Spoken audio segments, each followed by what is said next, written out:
Physics Notes, Unit 5.1a, Newton's laws with friction. We've talked about friction a little bit before. In general, a frictional force is a force that opposes motion. If you're trying to go forward, it's trying to stop you.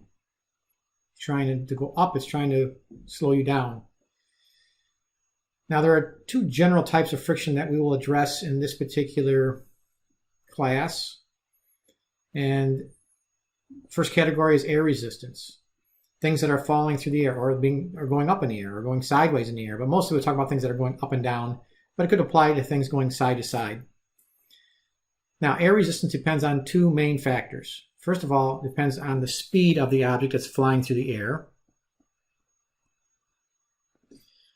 And basically, you can get a feel for this. If the faster you're going, the more air resistance there is against your motion. So we'll talk about it in general terms. The faster you go, the more air resistance works against your motion. It also depends on your surface area.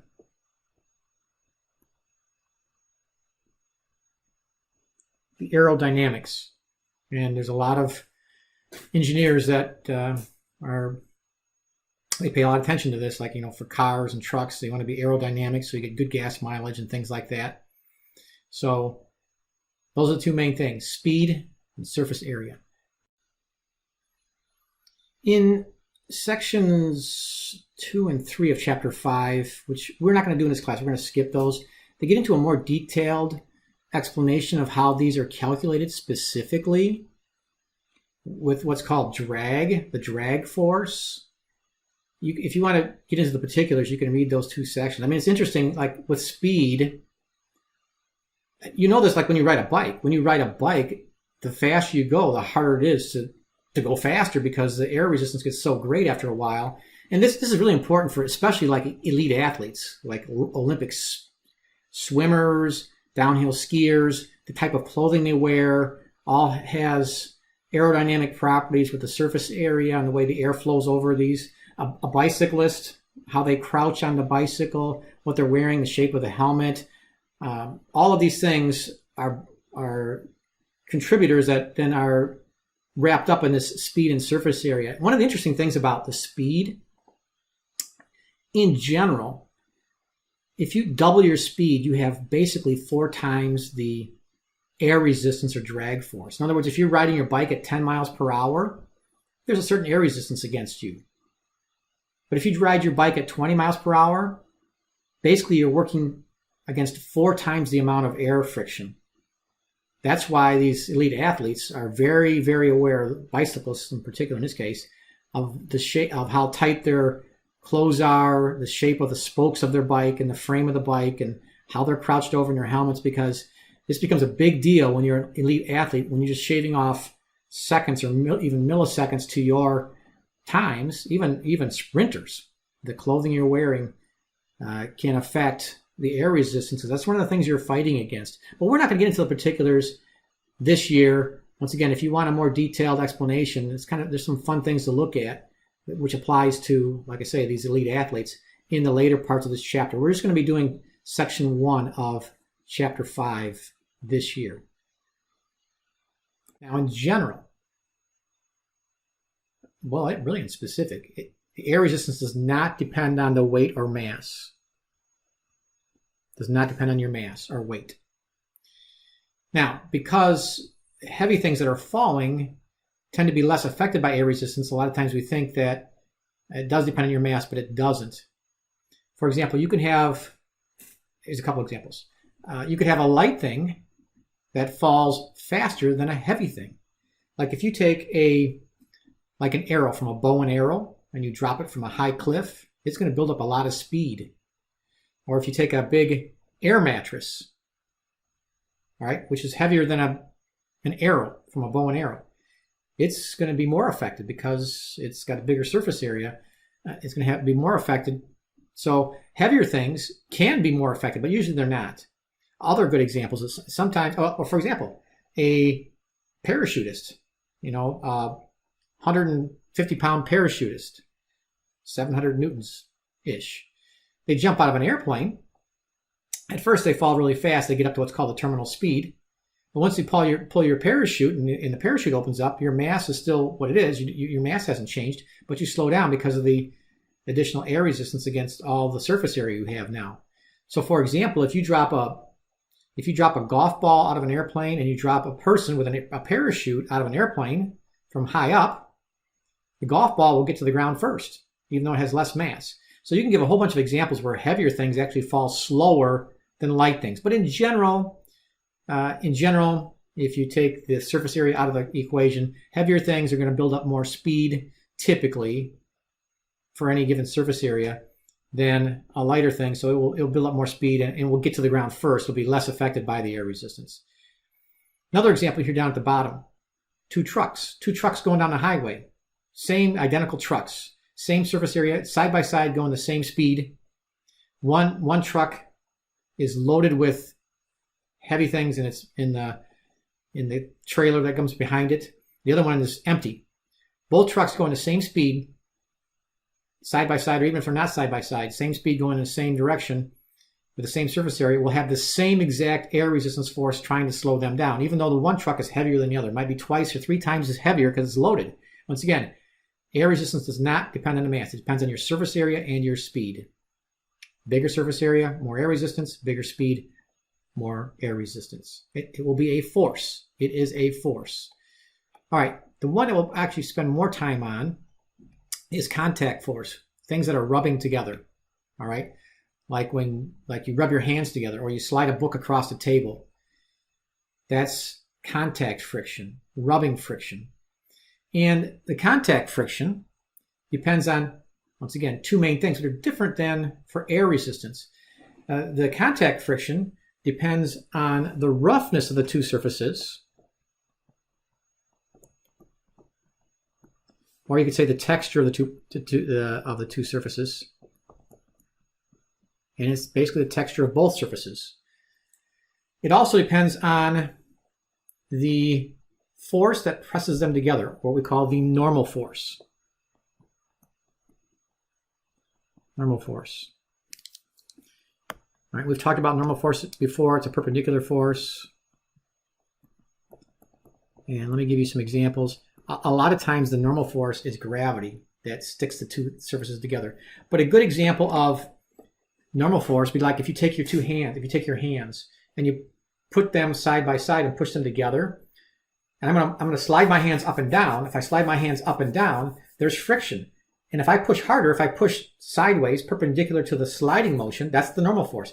And I can increase the amount of friction. I can tell I'm increasing friction because if I have a large normal force, the larger the normal force, the more the friction, the warmer my hands get. So that's normal force. Normal force is perpendicular to the surfaces that are sliding. This also is true like if you've ever taken a piece of sandpaper to a piece of wood. And you push on the sandpaper, and the harder you push, you're adding a normal force to the sandpaper, sanding the wood, because you're pushing it harder to the surface. And that's a lot of friction because the sandpaper is rough, plus you're adding some normal force. Now, in general, and really in specific, and we're just going to say it now, and we'll talk about it as well, but it does not depend on surface area. You'll kind of have to take my word for it, but I give you some examples. If I had a book laying flatwise on a table, like you normally would see a book laying on a table, and you slide it across the table, there's friction. If you slide it, let go of it, it'll come to a stop. But if you take that same book and kind of stand it up on its binder, like the back side, like where the title is usually written, not the big flat front or back, but the binder side, and you slide that book, and now it probably won't stay balanced, but if you slide that book back and forth, there really is going to be the same amount of friction for the most part. It might vary a little bit, but because now all the weight of the book, which is going to be the normal force in that case, is concentrated in a smaller area, so there's more pressure. We'll talk about pressure later on. But for now, we're not going to factor in surface area. The surface area does not contribute to contact friction. The two main things are roughness, the texture, and the normal force. Now we can quantify that with an equation. It's down here in this box. And once again, different books use different symbols. I know your book for normal force uses capital N. I use F sub N for normal force. I've rewritten this equation right here. because there's two situations in which we're going to apply this contact or rubbing friction. The equation is pretty simple. The force of friction, F sub F, equals mu, this is this constant which I have to talk about, times the normal force, F sub n. Once again, beware in the book, it'll say capital N instead of F sub n. So, here we go. I have, well, F sub F is the force of friction, measured in newtons. F sub n is the normal force, the force that presses the two surfaces together. A lot of times that will be gravity, the gravity force pushing them together. We'll give you examples. The new thing here is this coefficient. The coefficient is a measure of roughness of the two surfaces. And you need to look this up in tables. I have a table on the next page that tells you coefficients of frictions. If you have two rough things like sandpaper on a piece of wood, there's going to be a lot of friction. It'll be a higher number. If you have like a hockey puck on ice, it's going to be a lower number. So somebody has to measure these, or you have to look them up. Sometimes I'll give you enough information for you to figure it out in a particular problem. But it's a number that's particular to how rough the surface is. It's a measure how rough the surface is. It's one of the two factors that contributes to friction. In that equation, even if you look at this red circle up here, it's one of the two things you multiply together. The roughness is the mu times the normal force. Those are the two things that give you friction, rubbing friction. Now, what are the units for mu? Okay, that's the Greek letter mu. It looks like a U with a hook on the front. It's also the symbol we use for micro, like micrometers or micrograms. But if you take this equation up here and solve it for mu, mu equals F sub F over F sub n. And both of those are forces. We have frictional force over normal force. And the units for each of those, if you look at the units, which I don't normally put in the equation, that'll be newtons over newtons for both of those. So here's one of those peculiar things that kind of happens in physics sometimes. The n's cancel out, the units cancel out. The forces don't cancel out. They're going to be like 600 divided by 200 newtons. The newtons cancel out, but 600 divided by 200 is 2 or 3. But what I'm saying here is mu comes out without units. There are no units. The units cancel out. So there's no units. That's a little disconcerting maybe. No units. That's easy for some of us because a lot of us, sometimes even myself, we forget the units. But once again, as I've said in this class, it's very important to include units in all your answers as we do problems. Now, we break down friction into two types of friction. Static, like we've talked about before. Static means not moving. At rest. Kinetic means moving. So we write these equations in two different ways sometimes. Okay, this is the way we use it for static. And then the bottom one is for kinetic. So for kinetic, I have F sub k. Kinetic means something's moving and sliding, like a book sliding across the floor, or a car skidding to a stop. Skidding, actually, as I said. But F sub s is static friction, which means the two objects are not moving. So how can there be friction if two objects are not moving? I'm glad you asked. Actually, I asked. I'm going to give you an example. And the other thing that makes this a little, once again, a little challenging at times is there's a less than or equal to symbol. Basically, this equation we never really use. Well, we will use or talk about the less than symbol, but almost every time we use that equation, we do it with the F sub s equals. We do this is the F sub s equals mu sub s F sub n, the maximum. This is what we say is the maximum.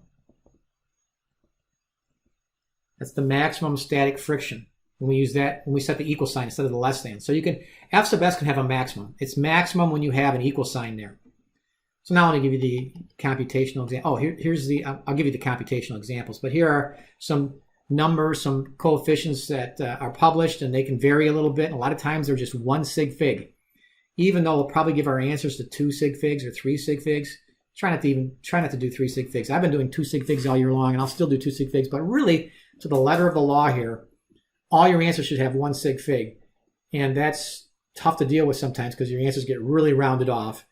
But that's really the right way to do it. If you did it that way, I will give you full credit. It's really the better way. But I will do these usually to 2 sig figs. I'm going to kind of assume that these are all 2 sig fig numbers, even though they're really 1 sig fig numbers. So here are the examples. You have a block of wood sitting on a table. All right, so it's wood on wood. Let me just draw this. It's not really a free body force diagram yet. Actually, let me draw, I don't want to draw the table. I want to draw just a block of wood. Once again, it is a free body force diagram. These are free bodies. So you don't need the table. You're talking about the block of wood, even though it has to slide across the table. Block of wood or a book sitting on a table. Let's draw the free body force diagram. This is part A. So you can see how these free body force diagrams are quite important. That's why I spent a lot of time on these. Like any free body force diagram on Earth, you start off by drawing the weight vector. Now this thing is 6.8 kilograms, so by now we can just write down close enough 68 newtons, because 6.8 times 10, rounded off from the 9.8 meters per second squared. So I just do that almost every time, keeping in mind the mass is 6.8, the weight is 68 newtons, close enough. All right, now when you're sitting at a table at rest, so right now this book, or this doesn't matter if it's a book, it's wood though. If you're sitting on a table right now, the table pushes up. That's the normal force. It's at rest, so that must be also 68 newtons. That's F sub n. All right, I can label that F sub n. F sub n is equal to 68 newtons because the weight, W, or force of gravity, right? W, or force of gravity, is 68 newtons. You could just put the 68s on there to keep it simple. The book is sitting there. If a book is just sitting there on a table and nobody else is touching it, there is no friction. There is no friction.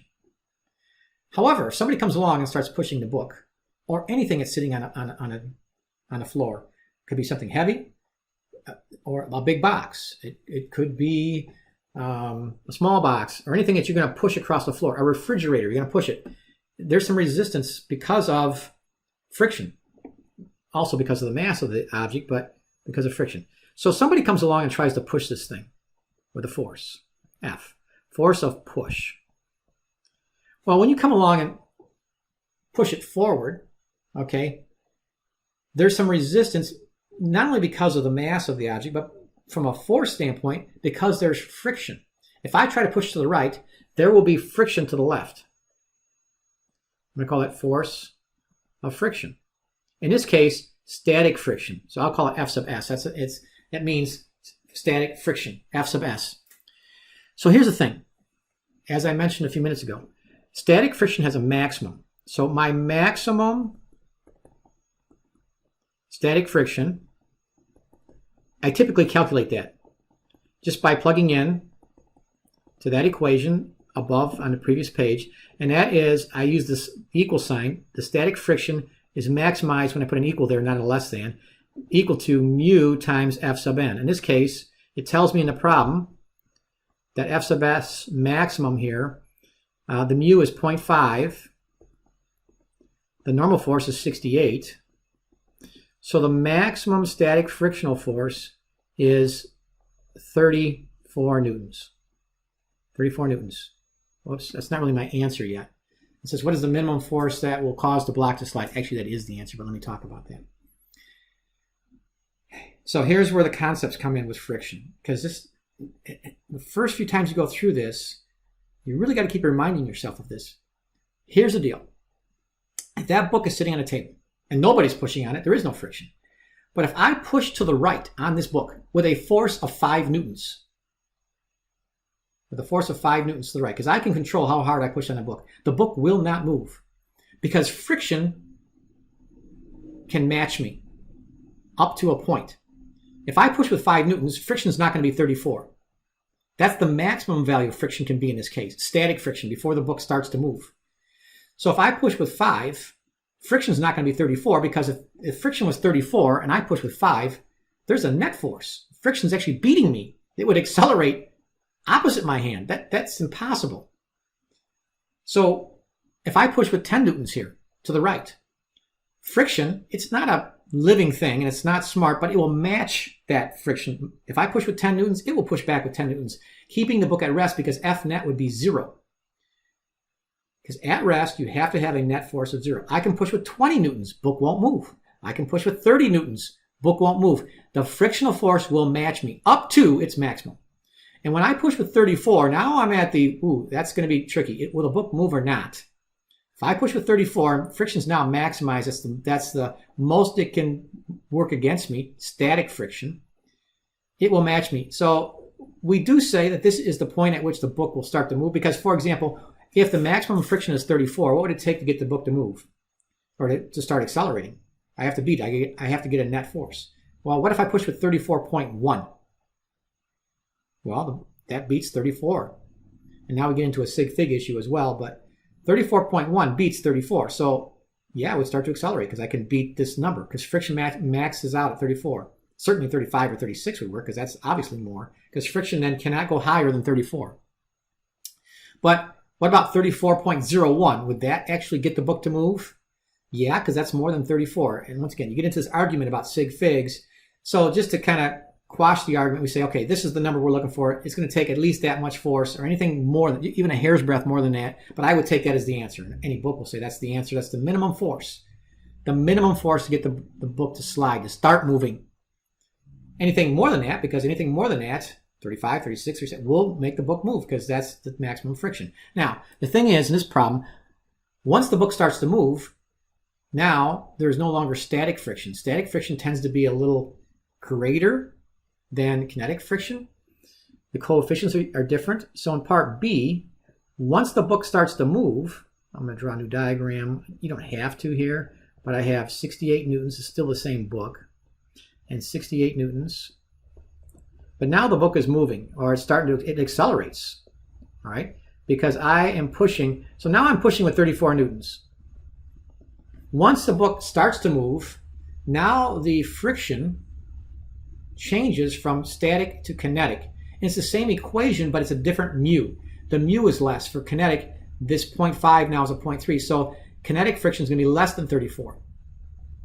It's no longer static friction. So if my kinetic friction is less than 34, I'll put it on the diagram because if I'm moving to the right, F sub k, certainly if F sub k is less than 34, then it will accelerate. And it does indeed tell me that this book is accelerating, or block of wood. All right, F sub k. It says the book accelerates at a rate of 2.1 meters per second squared. And we're going to the right here. We don't assume what the answer is because in the chart it tells you wood, this is wood on wood. It's supposed to be 0.3. That's what the coefficient is going to be. So it should be. Well, we're going to find out. So if you look at this, I need, if I want to find F sub k, well, F sub k equals mu sub k times normal force. The only thing I know in that equation right there is the normal force. I don't know F sub k, that's what I'm looking for, and I don't know mu yet. I'm not assuming it's 0.3.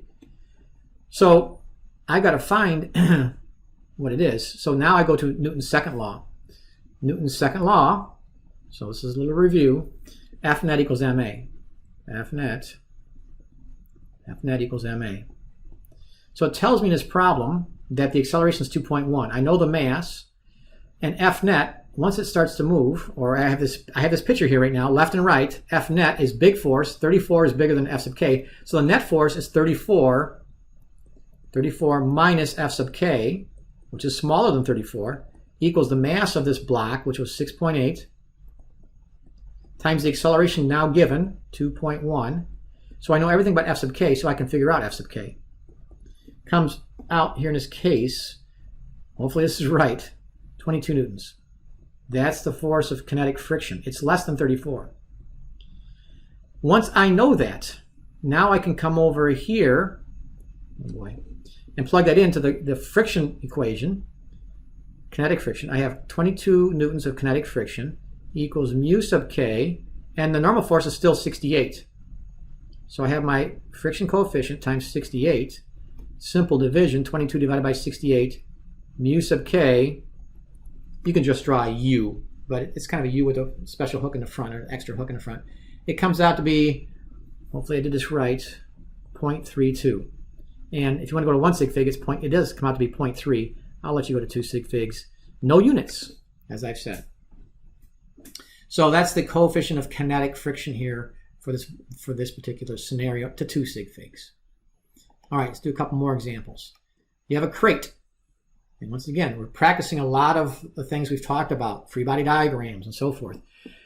I don't care about the floor, so I try not to draw any of the floor. They have the crate, and we draw the crate, draw the free body diagram of the crate, the box, 85 kilograms. So right away, I know it's 850 newtons or thereabouts. 85 times 10. 85 times 9.8 is like 840 something or 830. It's good enough. Just do these efficiently. If you want to be more particular, you can, because the book will probably have a more precise answer. If you round things off like I am, your answers will be off by just a little bit from the back, like 5, not even 5%, 2%. Don't worry about that. I'll give you full credit on a test for things like this. So it's usually better to be efficient. Normal force on a flat surface, once again, 850 newtons. All right, so somebody is dragging this box to the right with a rope. So there's a rope on the box. So this represents a rope tied to the box. Does it say? Oh, it's 285 newtons. And the problem has friction.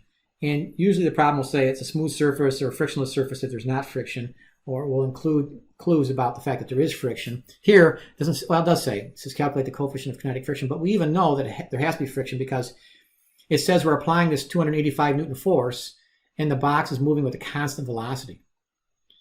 Well, there has to be friction, because if there was no friction, this would be the diagram with no friction. This box would accelerate. It wouldn't stay at 12 meters per second. It would accelerate because there's an F net of 285. But there must be friction this way. Force of kinetic friction. It's sliding. All right, in the book, the box is sliding to the right at 12 newtons. And here's one of those cases, famous cases, where it can look like a trick question. It's not really a trick question. It's a test of comprehension. And one of the keys are, whenever you see problems that say constant velocity, when it says constant velocity, and I don't care whether it's a 12 or 10 or whatever that speed is or velocity is, if it's a constant velocity, there's no acceleration. If there's no acceleration, F net equals 0. It is not accelerating. If there's F net equals 0, automatically I know the answer to this problem already. F sub k has to equal 285 newtons. That's my F sub k. All right, if F sub k is more than that, the box will be slowing down. If F sub k is less than that, the box will be speeding up. So because there's 0 acceleration, constant velocity. Constant velocity implies this answer for F sub k. Well, now I just plug into F sub k. My equation is mu sub k times the normal force. F sub k is 285. This is an easy problem then. Equals mu sub k times our F sub n, which is what, 850? So mu sub k comes out to be 0.34. And that's it. That's the entire problem there. So when you get these easy ones, don't be faked out by the extra information, because there's a lot of things in life that have extra information. I generally tell my students, like a lot of times in math class, they just give you all these numbers and just use them all. That's true in a lot of the physics problems, especially the ones so far. But be aware that on a test, even on some of the homeworks, there's going to be extra information sometimes. It's kind of like when people have to do their taxes. Once you start doing your own taxes, maybe you have or haven't, depending on who you are, you got to figure out what numbers go where, and there's a lot of extra numbers, or you can't put the right number, can't use these numbers over there. It's like you got to sort out what you need and what you don't need. It can be a mess. And these you got to be careful with as well. Make sure you don't use any numbers that are unnecessary, because sometimes that happens. There'll be numbers that are given that are unnecessary. How about this one? A parachutist is descending at a constant speed. Once again, that means also constant velocity, because they're going down at a constant speed. It's constant velocity. So the problem starts off that way. Starts off that way in part A. So I say, you ought to love these problems. When you have a constant velocity problem, you love those problems. I can draw a fancy diagram for this parachutist, but that dot there is my parachutist. You can draw a rectangle, you can draw a person, you can draw the parachute. You can keep these simple. Draw the dot. There's my parachutist. The parachutist, all right, has a mass of 75, so gravity, the weight is 750 newtons. That's how hard gravity is pulling. That's the force that gravity is pulling down with. And in part A, kind of like the problem we just did with the box, constant speed for part A, as you fall down, friction is always opposite your motion. Well, it's not always opposite your motion. Like if I throw a ball, we had a problem like this. If I throw a ball up, well, actually, I strike that. It's always opposite your motion. There would be some weird cases maybe we could come up with, but every problem we're going to have is going to be opposite your motion. What I was thinking of is a problem where we threw a ball upward, And when a ball is going upward, the force of gravity is down and the force of air resistance is down. That's in the case, what I was thinking of is that the force of gravity is in the same direction as your weight factor if a ball is going up. But this is an object falling down. Any object falling down, the force of air is up. Now in part A, if you're falling with constant speed, well then the force of air, and sometimes I just label it like this, force sub air. Force of air here has to be 750, so I'm done already with part A. It's 750 newtons, because once again, if you're at constant speed, your air resistance is equal to your weight. When you first jump out of an airplane with a parachute, or whatever, hopefully with a parachute, as you start to fall, at the very beginning, you have no air resistance. The faster you go, the more air resistance is. So as you fall from an airplane, before you pull the parachute out, your air resistance builds up to that speed, or to a speed, until that force builds to 750. Once that force hits 750, you're at what is called terminal speed, which for a parachutist, if you're laying flat as you fall out of the airplane, I don't know, it's like 100, 120 miles per hour. Unless you go into a nosedive, then you can go a little faster. But as you fall down, okay, the air resistance gets bigger and bigger and bigger until it equalizes. And like I say, you get then to a maximum speed, a constant speed. And this speed might be, like I say, 120 miles per hour. And that's your terminal velocity. Then you need to have the parachute. Well, this person here already has the parachute, I guess, deployed. Because now it says in part B that the chute tears. And they're going to speed up. So when the parachute tears, okay, gravity is still pulling you down at 750 newtons of force. But when you tear the parachute force is going to be less than it was before. So now it's different than part A. So that force is less than 750. And now you're going to speed up, which is not good for you if you're this person. Now it's an F net equals ma problem. F net. Okay, we got to figure out what the acceleration is. Well, we got to figure out the force of air resistance, but we're going to use the F net, Newton's second law, to figure it out. But we're also going to need to use the uniform acceleration equations, like we've done before, to figure out the acceleration. That's probably what we're going to do first, because in this equation, F net equals ma.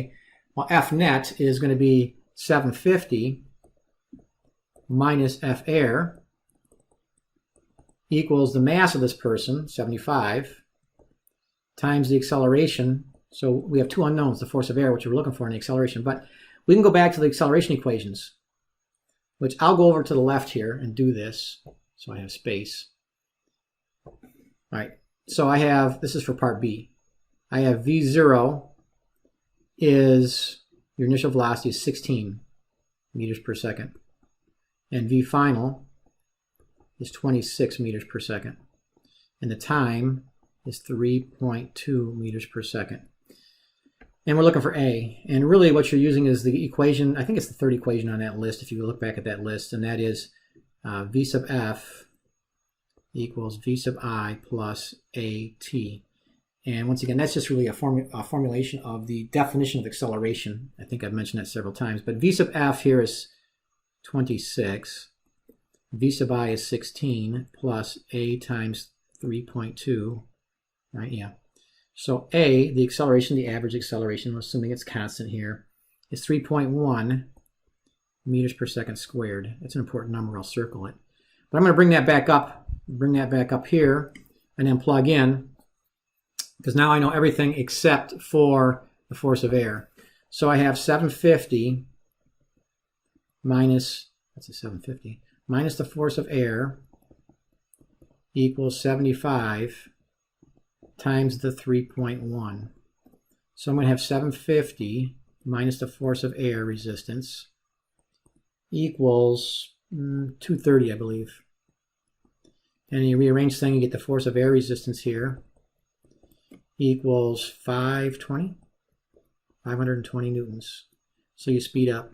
The thing is, once again, as you speed up, even though the parachute is ripped, because like we said at the beginning, the force of air resistance depends on your speed. The faster you go, that number will start to build up. It'll get bigger and bigger and bigger until it matches the 750 once again, and then you will no longer speed up. And now you've gotten to a higher speed. than what you were before. Probably a deadly speed if you don't have somebody come to the rescue or some other method of slowing yourself down before you get to the ground. All right, so that's the average force of air resistance as that parachutist now descends in that particular scenario in Part B during that acceleration phase. All right, so friction, two types. There's air resistance, depends on your speed and surface area, and then your contact friction depends on the texture and the normal force.